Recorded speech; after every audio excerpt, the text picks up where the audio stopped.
සුබ දවසක් ප්‍රාර්ථනා කරනවා ඔයාලා සියලු දෙනාටම. පිළිකාව සුවපත් කර ගැනීමේ මගේ කතාවේ ඊළඟ පරිච්ඡේදයට යන්නයි අපි අද හදන්නේ. බයොප්සි පරීක්ෂණය කළාට පස්සේ ඒ මගේ පිළිකාව තිබුණු තැනින් ගත්තු කොටස් ලංකාවටත් ඉන්දියාව සිංගප්පූරුව කියන රටවල අපේ ડોක්ටර් කිව්ව විදියට ඒ ස්ථානවලටත් යවලා හරියටම මගේ පිළිකා වර්ගය සහ ඒකේ ටයිප් එක, ඒ කියන්නේ පිළිකා සෛල ඕන තරමක් තියෙනවා කියලා මම ඕගොල්ලන්ට කිව්වනේ. හරියටම සෛල වර්ගය මොකක්ද කියලා ඒගොල්ලෝ හොයාගත්තා. හොජ්කින් ලිම්ෆෝමා කියන රුධිරගත පිළිකාවේ මික්සෙල් ටයිප් එකක් තමයි තියෙනවා කීවේ. මේ තියෙන ප්‍රතිකාර පටන් ගන්න කලින් PET ස්කෑන් එකක් කළා. දැන් නම් ඒක ලක්ෂ 4කටත් වඩා වැඩි මම හිතන්නේ.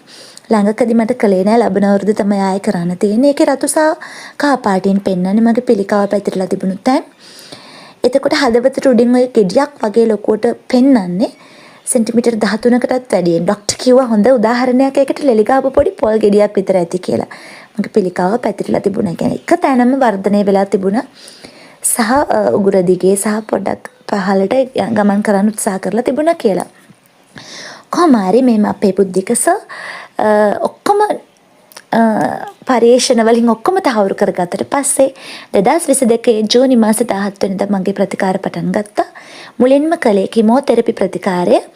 ඒක වට 6ක් කරනවා කියලා කිව්වා, සති 2කට සැරයක්. පළවෙනි හැම සතියෙම සිකුරාදා අපි මහරගම අපේක්ෂා රෝහලට යන්න ඕනේ. පළවෙනි සිකුරාදා කිමෝതെරපි ප්‍රතිකාරය ලබා දෙනවා. ඊළඟ සතියේ සිකුරාදා ඒකේ අතුරු ආබාධත් සහිතව අපි ක්ලිනික් එකට යන්න ඕනේ අපේ තත්ත්වය පෙන්වන්න.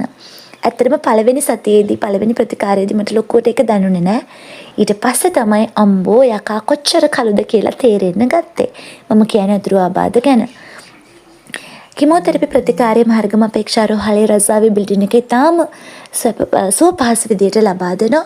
අපිට කිසිම කරදරයක් නෑ. ඇඩ්මිට් වෙන්න ඕන නෑ. අතුරු ආබාධ ආවොත් තමයි ඇඩ්මිට් වෙන්නේ.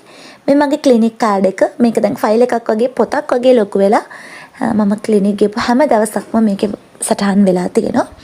සේලයින් වගේ කැනියුලා හරහා තමයි අපිට කිමෝതെරපි ප්‍රතිකාරය ලබා දෙන්නේ. පැය 4ක් වගේ කාලයක් ඒකට යනවා.